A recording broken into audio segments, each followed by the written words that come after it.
दोस्तों, इंग्लैंड से हारने के बाद अगर आप पाकिस्तान स्क्वाड पे एक नजर डालें तो आपको बेईमानी मुनाफिकत के अलावा कुछ नजर नहीं आएगा। हर बंदा बात कर रहा है कि आजम खान को रिप्लेस करें, शादाब को रिप्लेस करें, लेकिन अगर आप स्क्वाड के अंदर नजर डालें तो पीछे कोई भी ऐसा बैटर नहीं बैठा हुआ जिसको आप मिडिल ऑर्डर में रिप्लेस कर सके। आजम खान की रिप्लेसमेंट आपके पास नहीं है, आपके पास शादाब की रिप्लेसमेंट नहीं है, आपके पास जो दिगर आपने प्लेयर सेलेक्ट किए हैं वो सिलेक्शन ही इस तरह के तरीके से की है कि आपको उसके अंदर बेईमानी नजर आएगी। अगर बात की जाए, अभी आप स्क्वाड को उठा के देख लें, आप आजम खान को रिप्लेस करना चाहते हैं ना, मिडिल ऑर्डर के अंदर इफ्तिखार है, आजम खान है, तो आप पीछे आपके पास मिडिल ऑर्डर का कौन सा बैटर बैठा हुआ है जिसके साथ आप उसको रिप्लेस करेंगे। इससे आपको नजर आता है क्या ये बेईमानी कप्तान बाबर आजम की है या क्या कोच कैरी क्रिश्चियन की है, senior team manager Wahab Riaz, Mohammad Yusuf, Abdul Razzaq और जितने भी ये सिलेक्शन कमेटी के 7 मेंबर हैं। इसका मतलब यह है कि इतनी समझदारी से और इतनी ये मुनाफिकत से ये स्क्वाड सेलेक्ट किया गया है कि अगर आपको इसके अंदर से कोई रिप्लेस करना पड़े ड्यूरिंग वर्ल्ड कप, आपको लगे कि यार इस प्लेयर की परफॉर्मेंस ठीक नहीं है,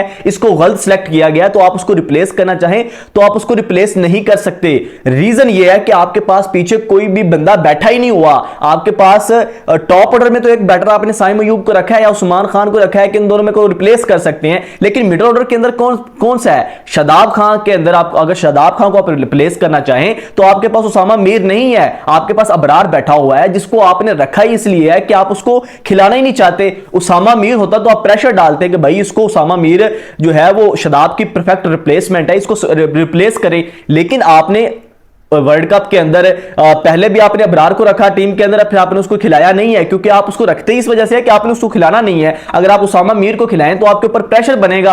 आपने जो है वो मिडिल ऑर्डर के अंदर जो स्पिनर के अंदर और ऑलराउंडर के अंदर भी एक रिप्लेसमेंट रखी है ना, शादाब होंगे या इमाद वसीम को तो आप शायद वैसे ही अब खिलाएंगे। शादाब की रिप्लेसमेंट आपने नहीं रखी। 5 फास्ट बॉलर रख लिए आपने, दूसरे आपने प्लेयर्स नहीं रखे। 5 फास्ट बॉलरों की जरूरत क्या थी वहां पे? आपको स्पिनर की जरूरत है ना, आपकी टीम स्पिन के ऊपर स्ट्रगल कर रही है ना, आपके पास स्पिनर ही नहीं है। तो ये आप अंदाजा लगा सकते हैं कि कितनी आजम खान को सिक्योर जोन देने के लिए और उसके बाद इफ्तिखार को, दूसरे प्लेयरों को जो है वो सिक्योर करने के लिए किस तरह से समझदारी से ये सिलेक्शन की गई है कि इस टाइम आप अंदाजा लगा सकते हैं कि आप किसी को रिप्लेस ही नहीं कर सकते। आप सुलेमान अली आगा को लेके गए, आपने उसको बाहर कर दिया, इरफान न्याजी को लेके गए, बाहर कर दिया, दूसरे प्लेयरों को लेके गए तो आपने जो है वो वर्ल्ड कप स्क्वाड से पहले उनको खिलाए बगैर बाहर कर दिया। इससे आप अंदाजा लगा सकते हैं कि पाकिस्तान के अंदर किस हद तक बेईमानी की जाती है, मुनाफिकत की जाती है। इसका अंदाजा आपको इस चीज से हो गया होगा। तो ये सारी चीजें हैं जिन पे हम शोर मचा के थक गए हैं कि यार जब भी सिलेक्शन हो मेरिट पे हो, एक प्लेयर को आप छोटी सी बात पे चांस देते हैं और दूसरे प्लेयर को आप जो है वो छोटी सी बात पे नो लुक शॉट पे या भाई इसका स्ट्राइक रेट सीपीएल में अच्छा है, मिडिल के अंदर अच्छा है तो आजम खान को आप सिलेक्ट कर ले, भाई उसकी कीपिंग देखो जाके, आप इसको कहां पे छुपाएंगे, क्या करेंगे। ये सारी बातें जिसकी वजह से मैं ये चीज हाईलाइट करना चाहता था कि कितनी समझदारी के साथ ये सिलेक्शन की गई है कि अगर आप फिर आप सबसे बड़ी बात के वहां पे आपने वो बंदे भी नहीं रखे, रिजर्व भी नहीं रखे।